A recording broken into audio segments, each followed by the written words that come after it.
Every horse can go from anxious to confident. Every single one, right? Every horse can be successful, and every horse is capable of being great in any way you desire. We've had a lot of people come to clinics and they say, like, a trainer told them their horse should go for meat. That's crap. It's their admission of their own limitations, and it is not a reflection on your horse.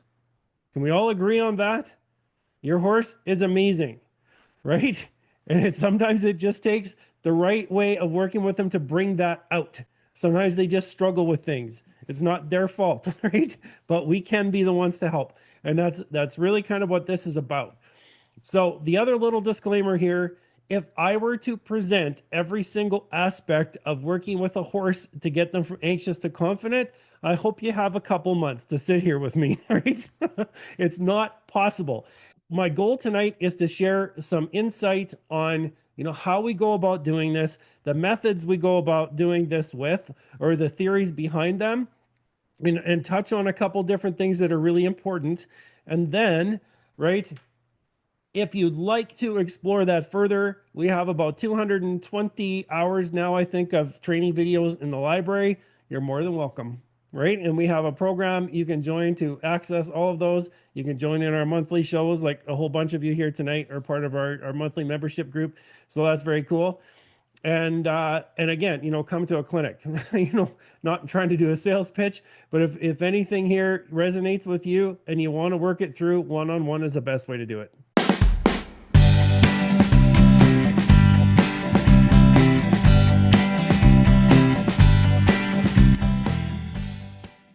How do we recognize anxiety? Question for you guys. If you want to type that in the chat box, stick your hand up, whatever. I can unmute you, but let's just get the discussion going here. What are some things you'd see in your horse? Right? Your horse is braced, nervous pacing, odd little behaviors, wrinkled eyes, eyes, ears, facial expressions. Yeah. So lots of things like that. Ears worried, look, snorting, running away, running out. Yeah. And even the most basic, like when we talk about brace, tension, elevation of the head and neck, right, is one of the things we see right off the bat. Pursed lips, yeah, Laura, cool. So, snorting, nostrils flaring, heads up, a tense posture, even it's hard for them to focus on something, right? Maybe you want to go down the trail that way, but something over there has got their intention. That's a sign of anxiety too. Or that can come from us. So maybe we're using words and phrases such as the horse is hot, the horse is reactive, the horse needs to burn off energy, right? So I think we should start by just getting rid of a couple of myths so we can really move forward with some facts.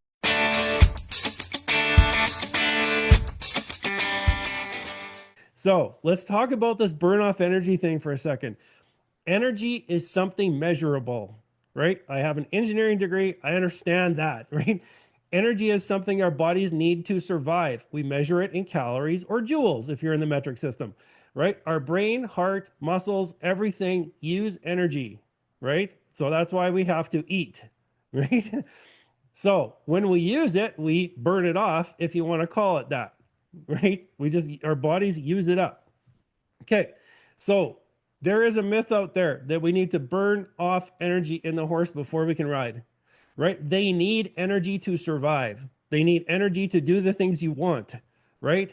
Would you run 20 laps around the track before you did a marathon? No, right? So burning off energy before we do something, it doesn't make any sense, right? Lunging your horse for 30 minutes before you go on an 8-hour trail ride around a mountain?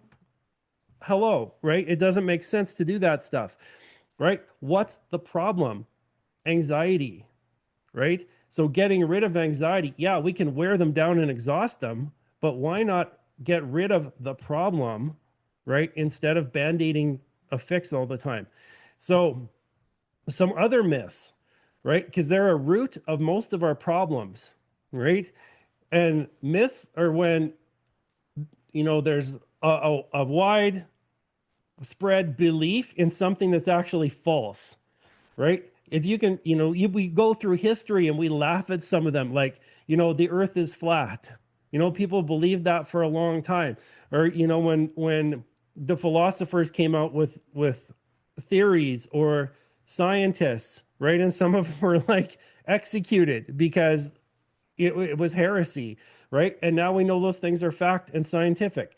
So some myths that we got to get rid of. One, the horse can't see directly in front of them. Yes, they can, right? Their head blocks where they can't see. I can't see my chin. I can't see the tip of my finger. No different than your horse. Can they see directly in front of them? Absolutely 100%. How about horses can only see black and white? No, they have color vision just like we do. They just don't see red, right? Here's another one. This one's going to be pretty important. Horses communicate through body language. How about that one, right? They don't, right? Body language is an expression, just like us frowning or smiling, but it's not communication.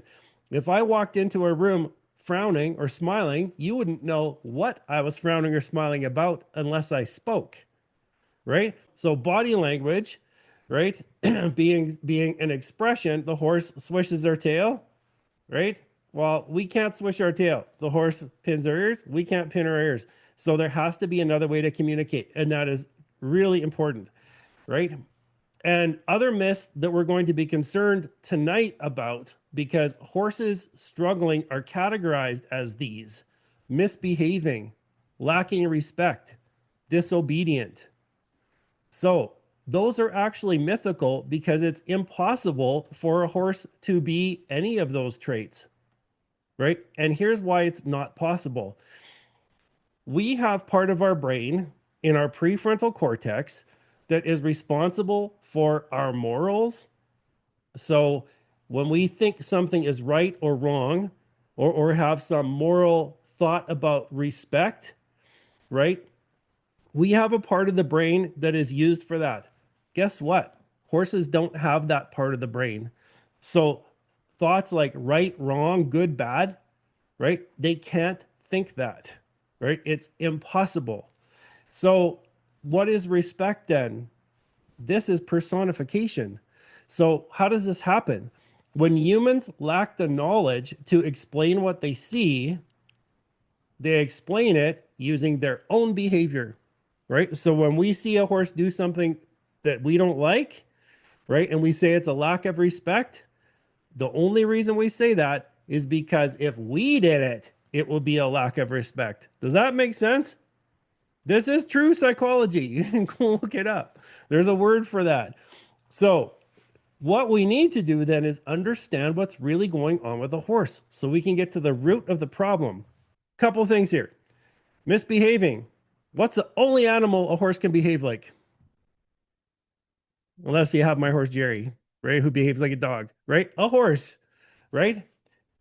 A thought of social order a horse has, right? So lack of respect, we need to have an acknowledgement of space or spatial ownership, right? That's how horses figure the herd out. But if we can't step up to the leadership plate and be clear about our space, then yeah, we could call that a lack of respect on behalf of the horse, but that's only because we're not speaking clear enough, not because of anything they're doing, right? And then, the last but not least here, disobedient, right? This is a word that never, obedience or disobedience kind of never fall into our language here, because it's kind of a harsh one, and thinking that way can cause us to take punitive actions on our horse and give them a negative situation, or an experience that kind of sucks, right?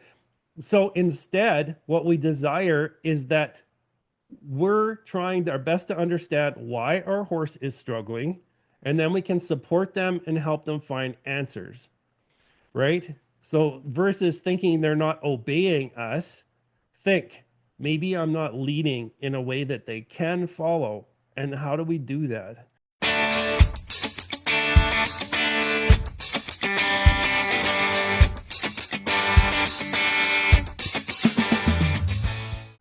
Couple things we need to think about before we can move on towards solutions.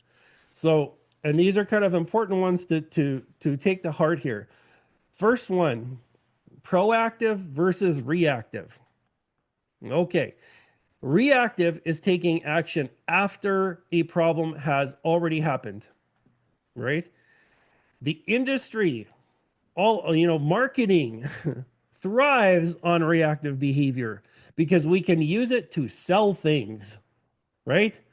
Products and methods and bits and supplements, right? If your horse is anxious, feed them this, right? Or, if your horse isn't doing this the way you want, well, here, buy this bit. It will fix your problem, right? That's reactive thinking because we're trying to institute it after the problem has happened.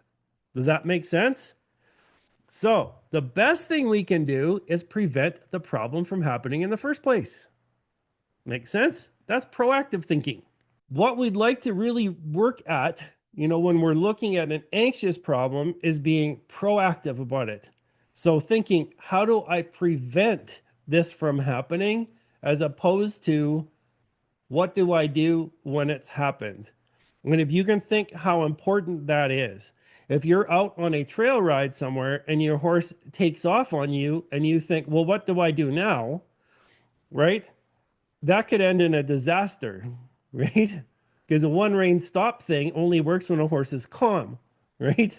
If the horse is panicking, it's not going to do anything, right? So that's a reactive maneuver. But how about this type of thinking? How do I prevent my horse from ever getting that anxious and taking off in the first place so we never have to worry about it, right? Doesn't that sound like a better idea? Because to me, climbing on the back of a horse thinking, what am I going to do, right? When something happens, like that's not fun, right? Unless maybe you're 14, right? You get a thrill out of this stuff, right? But when we get older and start to have a sense of our own mortality, right? I want to swing a leg over something that I feel confident is going to follow me, and we're not going to get in a runaway or a wreck. Everyone agree with that? I certainly do, right?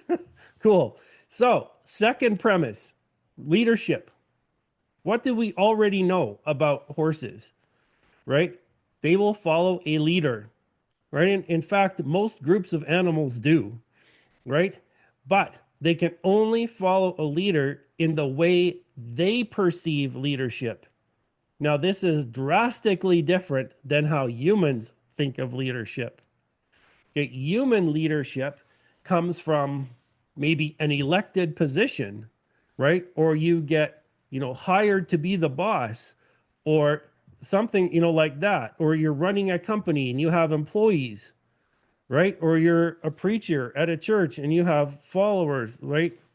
A congregation, right? So kind of elected, appointed positions versus you've actually done something to inspire them to follow you, which is what horses need. Does that make sense? So it's a little bit different. So leadership in the sense of horses means discovering how to truly inspire them by offering answers, solutions, understandings, confidence, and pride, right? And when our horse is aware that we can supply those things for them, right?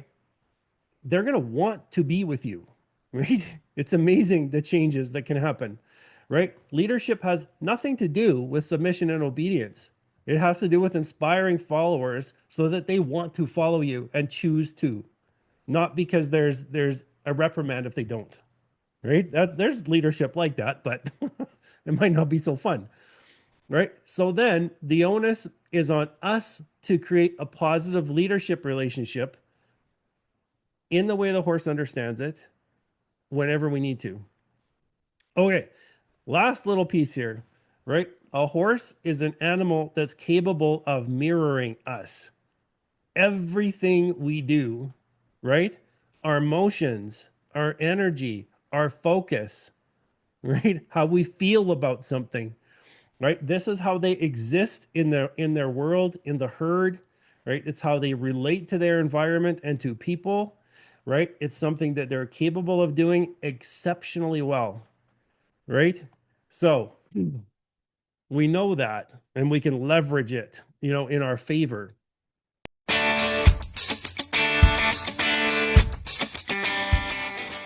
Question for you guys again. Where does anxiety come from? Like what can cause a horse to get anxious? Even in a very general sense if you want, or if you have specific thoughts, whatever you think. Throw some things out there. The rider, uncertainty. Yeah, it doesn't feel safe. Fear of the unknown or an unknown situation. Yeah, I like that. Yeah, yearling that doesn't know anything. Um, yeah, the rider lacking confidence. That's a real good one too, Lacey. Yeah, right on. Right. So we can inspire nervousness in our horse simply by being nervous. We're all told that, right? Don't be nervous or your horse will know it. Right. Well, guess what else they know? Everything. You're confident? Perfect. Right. They'll pick up on that too. Changes in the environment, Sasha. That's a good one. Right. We see that happen. This year has been okay. Right now, we got like some crazy rainstorm outside, right? Kind of popped out of nowhere. So, you're out riding on the trail and all of a sudden, bam, the wind comes up, starts blowing, there's lightning and thunder, right? When you're in the mountains, that stuff happens all the time, right? Environmental changes come and go, like blink in your eyes, right? Welcome to Alberta. So, being prepared for that stuff and how to manage our horses when that stuff happens is important, right? And Laura says poor riding position. Yeah, I mean we can do a lot of things, right? Poor saddle fit, right? So simply put, if there was one thing that caused anxiety, we can sum it up in one word: pressure. That's the same for us, right? So where do pressures come from? All the things you said, right? Unanswered questions, um, environmental. So that can be herd pressure. It can be predator pressure. It can be physical pressure, right? Out of herd pressure, predator pressure, and physical pressure, guess which one is the hardest for horses to deal with? Any thoughts? Herd, absolutely, right? Like they can feel safe in a herd. Even if there's predatorial things going on, if they're in a herd, they can feel safety there, right? So the herd is very important to them, right? Okay. How about this one? Negative expectations or negative associations. So maybe in a past, maybe you bought a 10-year-old horse and you're not really familiar with their past and you go to do something with them and they lose their marbles, right? Maybe what's happened in the past is someone has tried to force that situation on them and given them a really bad day. For example, like trying to make them get in a trailer by whipping the crap out of them, right? I had to help a horse like that once. And it was a really interesting thing because sometimes, it's nice to be able to use a long stick because it gives your arms a little bit more reach. Well, this poor mare, they were having trouble getting her in the trailer. So they called me over to help, and I drove her over to the arena. And and after a lot of work, like I was able to get her standing right at the back of the arena, the trailer, and eye contact. She was nice and soft and relaxed. Everything was good. And I thought, I just need to reach back there and just give her a little bit of incentive to step forward. And then she turned and she saw the whip there. And as soon as she saw it, she took off backwards at 100 miles an hour. Like it was in a parking lot and there was a berm of snow around the edge. She went barreling backwards into that berm and flipped over. So in her past, someone had gone nuts with a whip on her and she was terrified of it. And that was the root of the problem. So then we had to show her that we could use that tool in a way that supported her. Yeah. And yeah, Sasha asked, was she okay? Yeah. Right. But it really opened up a whole new thing that we had to work with. So, things that are in their past that they have negative associations with can cause anxiety and you might not even know why. Right. And then again, it doesn't really matter how it happened, right? You might be able to guess, but the fact is they're having a problem in the moment. How are we going to deal with it? How are we going to prevent it from happening again? Okay. So, unaddressed anxiety. So, when a horse is anxious about something and nothing is done about it, right? Eventually, that anxiety is going to build to a point where they do what? You guys got good answers here. blow up, blow, yeah, lose it, bolt, right? The panic. The two most common responses are freeze or flee, right? So freeze, they kind of go inside themselves and ignore stuff. And eventually that can lead to buck because they're not thinking of moving forward. So then when you guys say blow or blow up, that's usually what we see. The flee part is they're out of here, right? They'll just leave, right? And they're not. The important part about when they go over their limit like that is they're no longer capable of rational thought, right? Sound like people, right? We're really no different, right? If someone pushes us beyond our limit, we're not really thinking clearly. The next day, you might look back at what happened and think, what was I thinking? I never do that, right? Well, guess what? It's what we do when we're under that much pressure. So, maybe, we all need some help with that once in a while too. So, how do we help them out with this?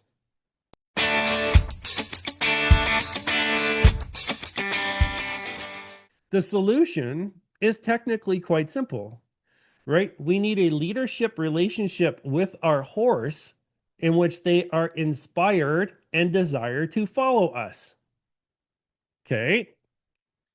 Now, when they are, we can work at having our horses follow us to higher levels of pressure, right? And in doing so, we're going to discover the things that they struggle with, right? And as we do that, we're going to develop our ability to lead our horses better, to give them answers, to answer questions, to, I calm down, they calm down, I'm confident, they're confident. That type of thing can start to happen, right? So it all revolves with us, right? And it's a progressive thing, right? It's not like we can flip a switch in their head and all of a sudden they're going to be calm about everything, always. No different than we can flip a switch in our head and I'll never be nervous about any horse I climb on ever again, right? If that were the case, right, we wouldn't need riding lessons. We just hop on and everything will be good, right? But it isn't like that, right? So, training takes time, right? Learning new ways of thinking takes time, right? And us learning and developing the ability to work with horses that way takes time.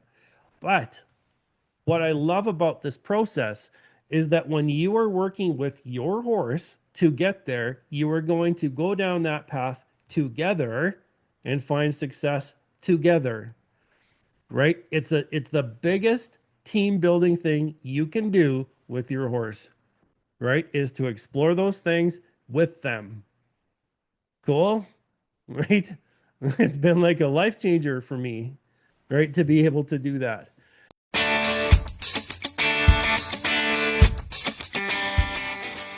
Just a little aside here. I have a 5-year-old named Jerry, and when he was 2, when did started working with him when he was, I think, 8 months old. And then I got him when he was 2. And every time I'd work with him up to that, we did I used him as a demonstration horse when I was teaching clinics. So, pressure, this and that, and following and a whole bunch of good stuff.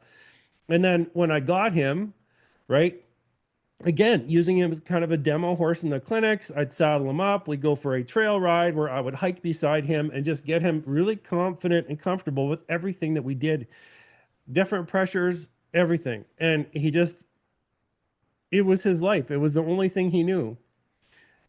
He was 2 or 3, right? When that was happening. He's a baby.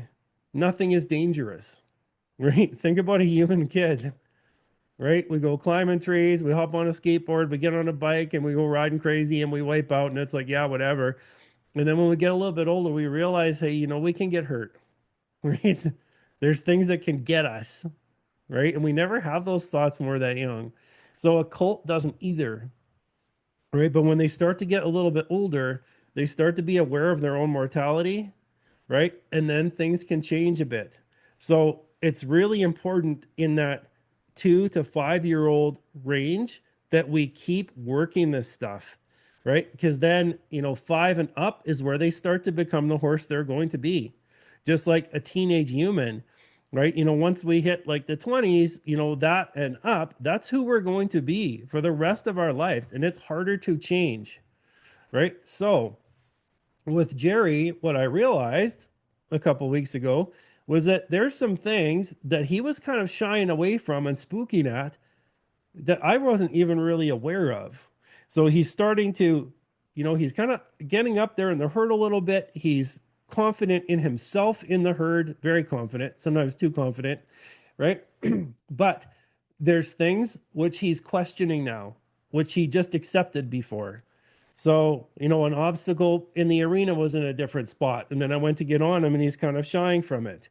Right. Or what did I do the other day? I picked up a stick that had an empty water jug on the back and tapped him on the shoulder with it. And he went vertical. Right. So we had to clean that one up.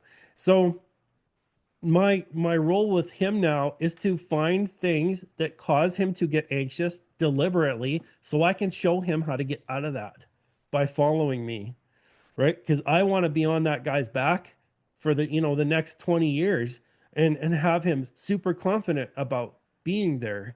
So any, part of our training, or maybe a majority of it, is involving finding things that bug him, right? So I can show him answers to that. Does that make sense?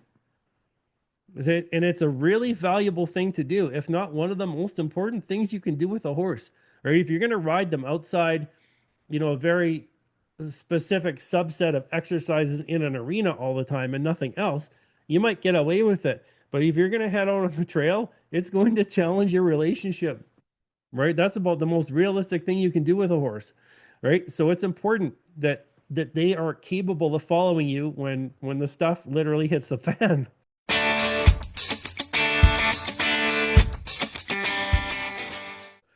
We talked about at the beginning here, right? What happens when horses get scared, right? So we can see, that tension in their body, head goes up, eyes get big, jaws get tight, nostrils flare, all of those types of things, right? Then, I'll show you one little piece here. I said at the beginning, like it's going to be impossible to show you all the pieces in an hour, right? But one of the most important things we can start to do with our horse is to start building in conversations with the lead rope. Okay, the lead rope is a tool which connects directly to your horse, right? So whenever you touch it, right, you are speaking to a muscle set, right? That goes without saying. If I put a rope around your arm and I connect it to the rope, it's going to speak to muscles in your body. Make sense? Okay. If we have a horse that gets anxious and their muscles get tight, we can use our lead rope to get rid of that tension, right? And I think that's its only job. Your rein becomes the lead rope when you ride. So what you do with the lead rope leads directly to what you do with the rein, right? So if someone is jerking a whole bunch on a lead rope, don't expect your horse is going to be soft to a rein, right? They might be light to it, but soft, not a chance, right? Because they're going to want to brace the part that we really need to have them move. Whole other conversation, right? That we went through with the group back in January. So through the use of our lead rope and eventually the rein, we can connect to the tension that's caused by anxiety and ask our horse to release it. Okay. How we do that is very important. There is, a mechanism or a method in the industry about pressure and release. Pressure being, I'm going to pull on the lead rope until the horse does what I want, and then I'm going to release it. Okay, I'm going to ask you politely, forget that. Whoever said it, forget they existed.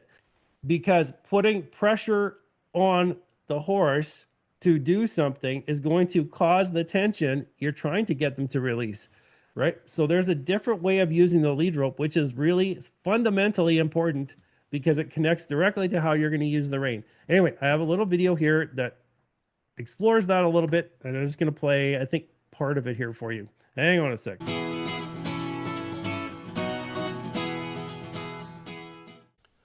So the most important thing to remember when we're playing around with a lead rope, never let it get tight. Don't pull, don't jerk.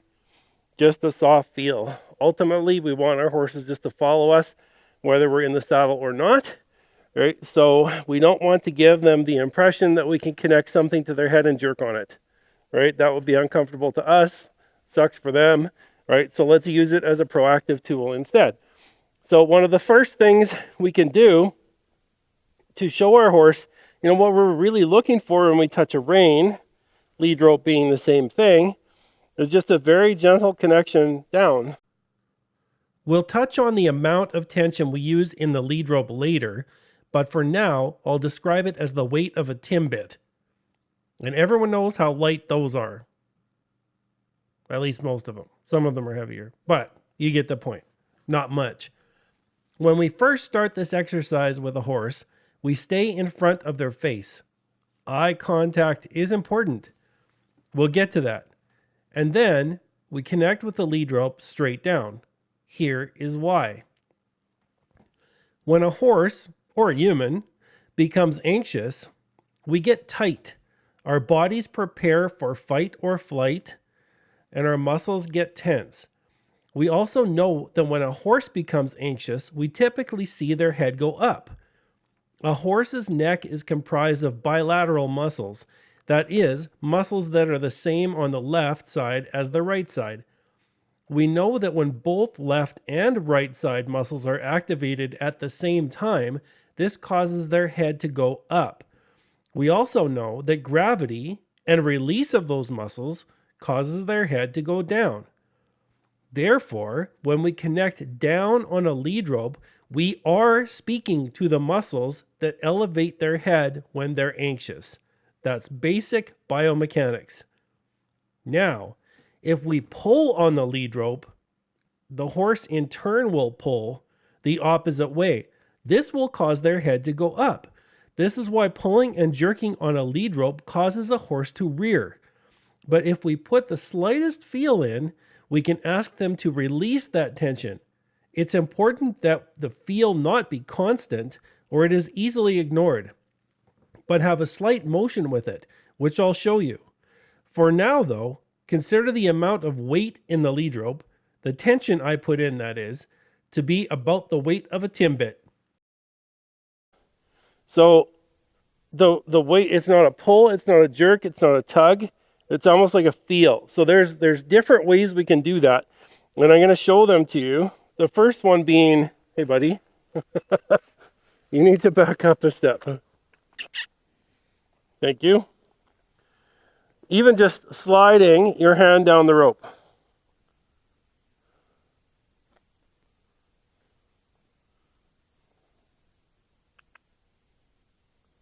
There. Right, and then we can see him there, soften just to that feel. And that's just, if you think about, putting your fingers on a rope and just sliding them down, right, there's not much connection between your hand and the rope at all. The other way to do that is take the lead rope, maybe just in your thumb and forefinger, and just a very gentle pulse or nudge downward. I find that works the best. There. Right, and then we can see he releases tension and leaves. Good job, bud. All right, good job. And then a third way of doing that is just sort of a cycle motion like this. Something that can kind of speak to him. There we go. And it's the lightest thing ever.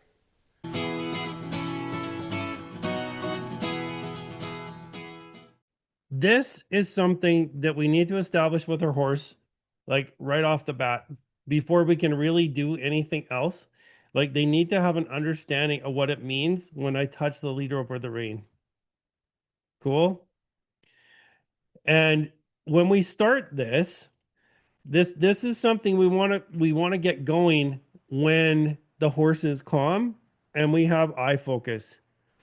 The reason that I don't have a constant pressure in the lead rope or ever a constant pressure in the rein is because there's no request for a change when something is not moving. So if you touch a rein or a lead rope and you have a little bit of a pulse or a bump, or it's almost impossible for them to ignore that. But if you're on it and pulling constantly, or even an ounce or like the weight of a timbit, and you just hold it, right? They can just ignore that and think about something else.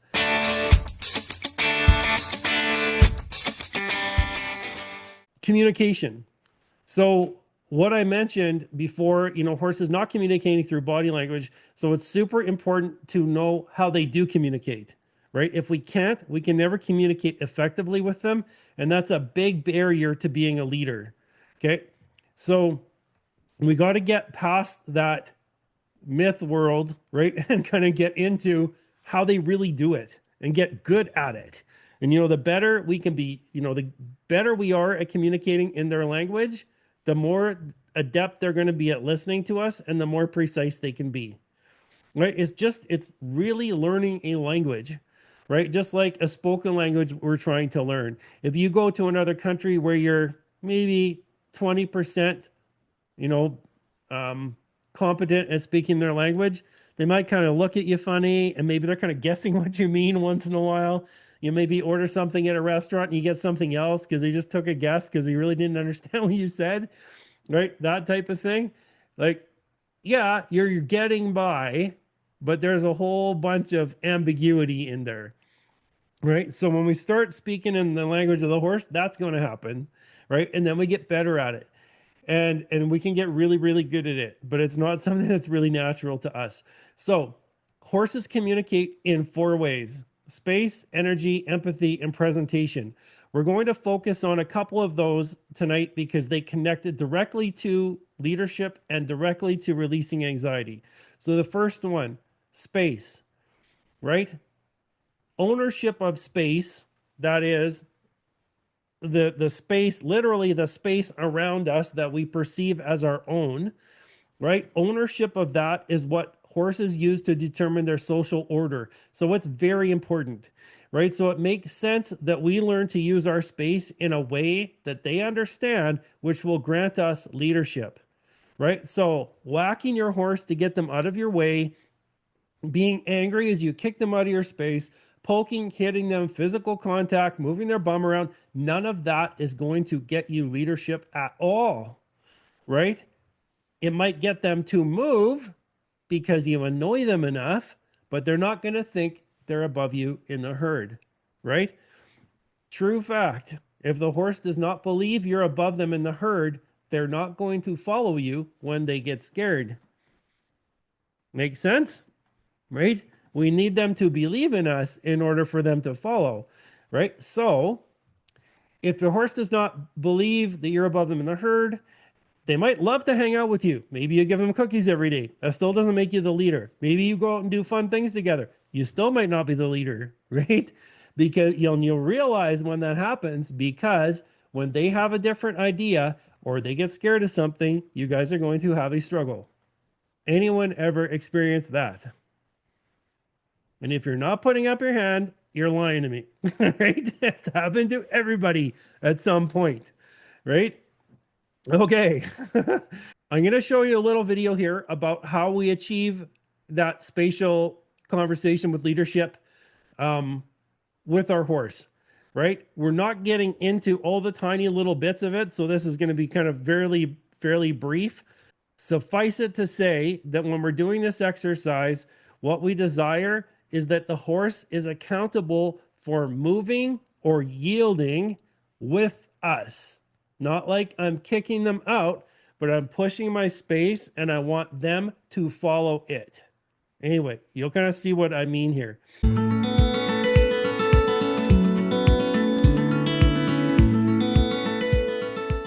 So we're familiar with drive in the context of the most initial basic exercises that we do, which connects right into our leadership relationship with our horse. So being able to move them with our space, have them being accepting of yielding to that space in order for them to buy into the fact that we're above them in the herd.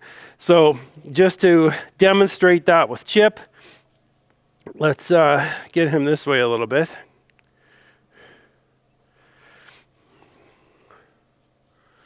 So again, my space here, I think of that as a tangible physical thing, not just empty air. And when I actually feel that it has a presence, I can use it to direct him. So again, my space, I push, right? He yields. There. And I want to feel that space kind of stay the same. So that's pretty good, once we get his mind back in here. So that's driving. So I'm going to pause it right there, and I just want to point something out. So again, my space here, I think of that as a tangible physical thing, not just empty air. And when I actually feel that it has a presence, I can use it to direct him. I like to think of that like pushing a beach ball or a box forward with my chest right into him, right? And you'll see when I do that at the beginning here, he does nothing. So again, my space, I push, right? Okay, and then right there, I'm pushing on him. And what's his thought here? He's like, yeah, whatever, right? So at that point, I continue to push while I give him a little poke in the nose. Okay, he totally, because he's a horse, understands that, right? So I'm pushing on his space. He's like, yeah, whatever, right? And then I do something to get him to follow. Makes sense? Another horse would probably reach out and nip at him. So, I need to back my space up. But if I were to just stand there poking him in the nose, that means nothing to him. Does that make sense? I need to get him to move off my space, not off my finger. So again, my space, I push, right? He yields. There. And I want to feel that space kind of stay the same. So that's pretty good, once we get his mind back in here. So that's driving, right? When we're using our space, energy, focus, those things wrapped up into one word being presentation in order to push the horse somewhere. And the opposite of that will be to draw, so that I want to bring him to me. Now, draw can either mean, I bring him into my space, if I can get him to wake up here. There. Right? Invite him into my space, or actually physically move him with me. So instead of having his body move away from me and me move with that, I can have his body move in a direction toward me and we move with it too. So that might look something like this.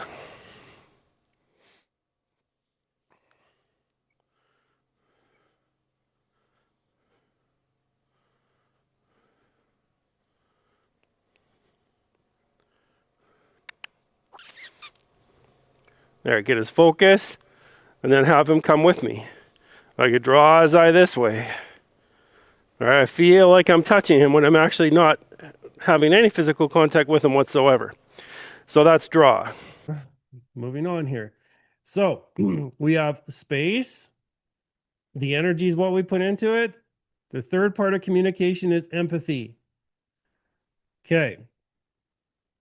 Back a few minutes ago when I was talking about connecting with that lead rope and asking the horse to relax or talking to those tense muscles, that is 50% of the equation. The other 50%, when they view you as a leader, right, is empathy. This is one of the most powerful tools that we have, right? This is why it works good, right? We can choose what we want to feel. A horse cannot. So if your horse is anxious, what would be a good thing to put out there for them in how you feel? How about confidence? Right? How about a focus and a direction on where we want to go? Or like Kelly says, calm. Yeah, they're nervous. You take a deep breath and relax it and calm, right? If they view you as the leader, you are offering that to them and they can take it and follow it. Depending on the situation, they either will or won't, right? They're depending on the amount of leadership you have. We'll get to that in a minute, right? But empathy is powerful. We can physically connect to tension through the lead rope or the rein and ask the horse to release it. So the second part again is what we feel. And we know a horse can pick up everything, right?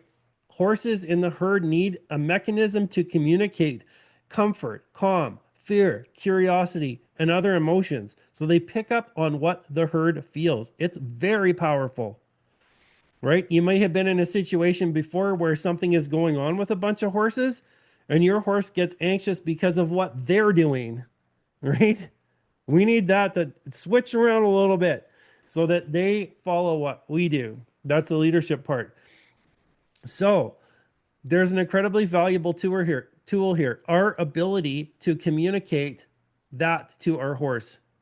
Nervous is not the only thing the horse can pick up from you. We can be very obvious and deliberate when we communicate things like confidence, calm, a focus on where we're going, energy behind that, pride, feeling success, right? And Sasha's got a question here. How does that work in reverse? Either PTS anxiety in a person and a horse brings the person down. It works awesome, right? So this is a good question, and we were actually talking about that a little bit today, where that's it works both ways, right? So someone who is super anxious, I would not probably want to pair up with a super anxious horse, right? Right? Because the person needs to find success in this somehow too, right? And one way we can get it is pairing up a nervous person with a very confident horse, right? So that we can discover that the horse is capable of things and we don't really have to worry about it, right? We just had someone here in a clinic that worked through those couple things, right? It works awesome, right? It's like, hey, my horse actually isn't having a problem with anything. It feels good, right? And work that. Energy works, that empathy works in both ways. You may have been working with a horse that has been, a snarky mare, and then all of a sudden you realize you're snarky too, right? Is it possible that maybe you're picking up on what she's putting out and just doing it back? Right? You don't have to. It's your choice. Right? Mares are very powerful in their space that way. Right? So absolutely, Sasha, that's totally cool because horses are used in programs for that. Right? I use it for myself. Right? You maybe had a rough day doing something or something's happened somewhere in my world. And it's like, you know what? I look out the window and the horses are sleeping out there. You know what? I'm going to go out and hang out with them because I just want to soak that up, right? And you're going to use it for myself, right? It's awesome, right? Your horse is walking calmly down the trail. Just be part of that. It's good stuff. Okay, good point. Okay, so but in the case where our horse is anxious, here's how we want to work that, right? We want to in the training we need to work situations where we can feel confident when our horse gets nervous. So the things we were doing in the clinic today, maybe walking through some pool noodles or walking up on a platform or walking over something, and our horse might come up to it and be like, I don't know about that. And it's like, and we know that when we're standing there, this is not an issue. We got nothing to worry about, right? So we can be calm, confident, take a deep breath, let it go, look forward and say, hey, you got her, buddy, let's go, right? And offer that to them. So we work on situations like that in venues like that we know we can create success versus, hey, I'm going to take my horse out into something that terrifies both of us and see if we can get that to work, right? That's kind of throwing caution to the wind, right? We want to work a situation that we can get things to happen positively. Okay. And then we can practice that conversation with them. Okay. So it's important that we do rehearse that over and over and over, right? And work situations like that over and over and over so that our horse will start to rely on us for answers when things bother them. Make sense? Okay. The normal human response to a horse having anxiety is to do something like this. What are you going to do? Right? And we're staring at their neck, probably hanging onto the reins, leaning forward, What kind of leadership is in that? What is your horse going to take from that? Right? They're like, holy crap, my leader's terrified too. It must be bad. Right? They can't even look where they're going. Right? So, this is why we need to practice this in scenarios that we can be confident, right? So when we rehearse it ourselves often enough, right, we can stand up in those situations where a horse gets a little bit anxious with an answer. So we're riding down the trail and we come across a scary rock, right? And they look at it and snort, and we take a deep breath, pick ourselves up, chest up, eyes up, chin up, look forward. It's like, let's go. I've got this, right? We've got this, right? And give them an alternative answer and move out of this, the normal human response. Your horse looks at the scary rock and you turn and look at the scary rock. Like, uh-oh, right? That doesn't give them the solution that we need, right? So those pieces are important. So we have space, energy, empathy. Presentation is the last piece. So presentation, and Kelly says, laugh at their silliness. Okay, I can't agree with you more, right? Laughter is one of the most disarming things you can do. I do it all the time, right? I watch videos of me working with horses and they get scared and I'm giggling away, right? And it's just become my response, right? Because I'm not worried about it, right? But then you laugh at it. Like, what is your energy when you're laughing, right? It's positive, right? It's good. You walk into a room full of laughing people, you can't help but buy into that energy. It's very energetic. So your horse is nervous about something, it's like, whatever, bud. Let's go. Right? Awesome. What a perfect way to handle that. Like, good one, Kelly. I love it. Right? I think we did a whole show on that once, actually. Is like, laughter is as medicine, like that. So presentation being kind of the final communication piece. Presentation is defined as our focus, like where we're energetically directing, whether we're looking there or not, right? Our posture on the back of the horse, our balance, right? And how we direct our energy within those. So if I want to ask for a side pass, I feel I'm coming up this way, my energy is that way, right? So they can follow that, right? We're going to get into side pass tomorrow, guys. So, a horse can follow the presentation of another horse. They are really, really good at this, right? And I mean step for step. If you watch birds in a flock, fish in a school, right? When I was flying in the Arctic, I had the opportunity to see thousands of herd caribou run together, things like that. We watch ants, whatever, right? They all move in unison, right? Following without really looking at each other, glancing around to see what everyone's doing, right? If they did that, birds will be knocking themselves out of the sky with midair collisions all the time. The fact is they don't, right? Just because they can follow their space and energy together, right? Very well. It's part of how they work, right? And again, we can capitalize on that. So presentation, our focus, posture, balance, what we're doing with our bodies, our energy, where we direct it, where our focus is. Those are all answers for your horse in the way they already understand how to be spoken to.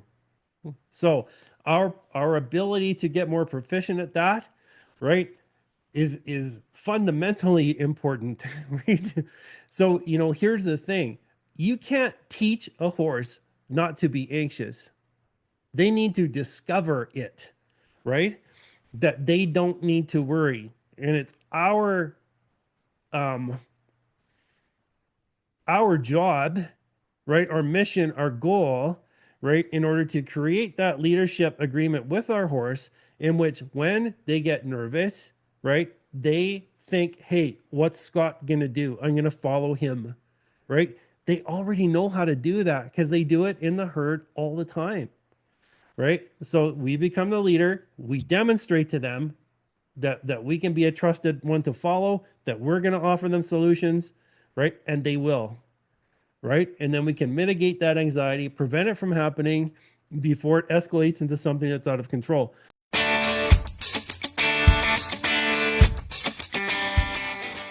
Again, you know what? I sort of presented in this is like, what are the mechanisms we need to use to get rid of anxiety? And I'll go through them quickly. We need to have a leadership agreement with our horse, right? We get that through ownership of space. That is how they work. When that happens, right, we have a mechanism in which we can communicate with them to relieve anxiety, right? Our connection through the rein or lead rope. Again, we spent like hours on that with the group in the webinars earlier this year, right? And how we feel about it, right? Being able to communicate in the way that they communicate through space, energy, empathy, and our presentation. They're nervous. We focus on where we want them to go, not what they're doing, right? And all those things, when you put together, prevent those situations from happening.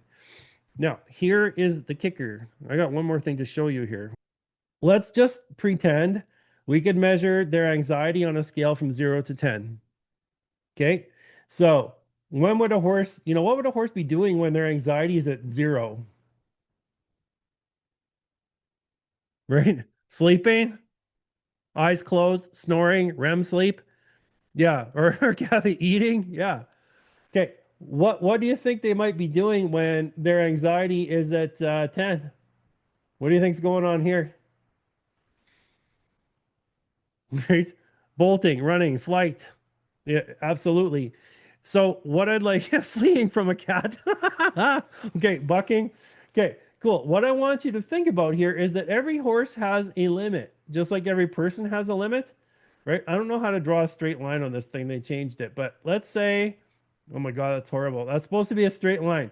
So let's say your horse has a pressure limit of what would this be, 4.5? Okay, so pressure is going to happen.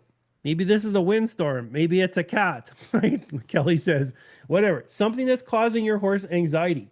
As that pressure builds, right, you're going to get to a point where it exceeds your horse's capability of managing it. And then up in this area, this is freeze, flee, fight. Make sense? Okay. So we have a job here. Like we want to take this green line and push it up to a 10. So it doesn't matter how much pressure is happening, your horse is capable of not going over the fence. Okay, that's part of our job. Here's the other part. Maybe this is even more important. The amount of leadership you have with your horse. So if you've done a little exercise like I kind of showed you, and we have a leadership agreement going with our horse. When you first do that exercise, your leadership extent is probably going to be down here somewhere. So what this means is, whatever, maybe the proverbial cat sticks his head out from between the trees, and that's a little bit of pressure like this, and your horse can follow you, right? But now when the pressure gets more than that, they're not taking off yet, but they're going to do what they want. Right? And the pressure keeps going up. Now they're going to take off. Makes sense?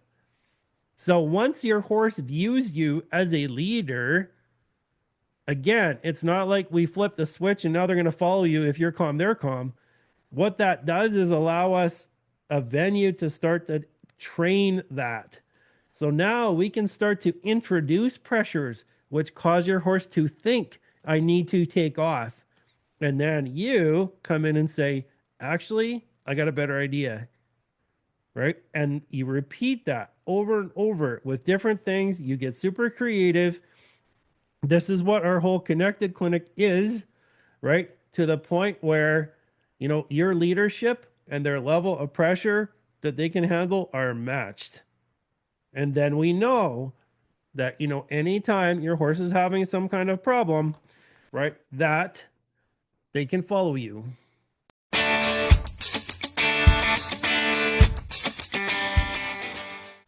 So the largest part about having our horses anxiety free is us, or maybe more than that. It's the relationship we create with them. The important part about this is no one else can do that but us. A trainer cannot do that for you. It's impossible, right? Our horse's ability to follow us is dependent on our relationship with our horse, and no one can create that relationship for you. right? This is important, right? A trainer can help expose your horse to some things, but ultimately, who's going to ride them? Us. Who needs the relationship? Us. Whose job is it? Ours, right? Very important. Our horse's success and confidence is a product of our leadership. And Sasha says you're putting trainers out of work. No, I'm not, because you're all trainers, right? Save your money, do it yourself, right? You can do a better job because you're working with, like, your partnership with your horse is dependent on the fact that you are a trainer, right? And if you're working with horse, spending any time with a horse, right, you are training every single second of it, right? So the more we can learn about answering our horse's questions, causing them to follow, right, the better that relationship can be, the stronger it can be, the less you got to worry about the anxiety situation. Kelly says everyone is a trainer. Double underline that. Excellent. Nicole says if something unexpected happens, we feel anxious. Can we fake calmness with breathing slow, talking to ourselves so that the horse feels calm even though we may be acting? Yes, you can, right? Because you're actually, don't think of it as acting, right? Think of it as presenting, right? So you're not really faking it. You're actually feeling the things you need to feel, right? If you relax, breathe, sit into the saddle, look up, feel confident, right? You are actually making changes in yourself, right? Right? Acting would be like, I'm tight and I'm terrified, but I gotta breathe, right? If you're actually doing the things, right, you are putting that out there for your horse, right? And you are actually training yourself how to respond when something happens, right? Because we it's not only on a horse that we need to do those things, it's in everyday life. For example, when I was working as a commercial pilot, what are some of the things that they train you on? Engine failures. Okay, biggest thing that can happen, engine failure on takeoff. Okay, right? You got to be able to self-manage. Of course, you're going to be nervous, right? But calm, breathe, slow down, act, right? So we're not really faking it. We're actually doing it, right? Faking it is actually doing it because you're actually doing it. Anyway, makes sense? Yeah, I think it's the same thing.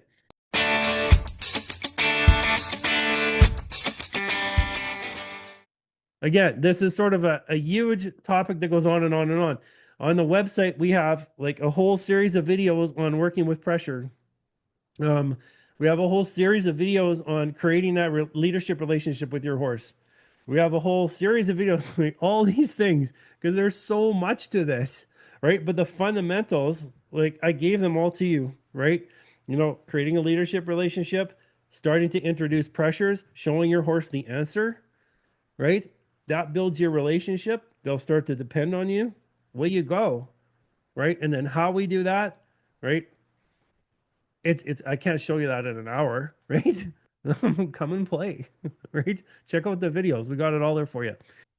I want to thank you guys for showing up tonight. That was a lot of fun. Hopefully, you got something out of this. If you're interested in getting into specifics of things like that, that's kind of what the whole online program is for.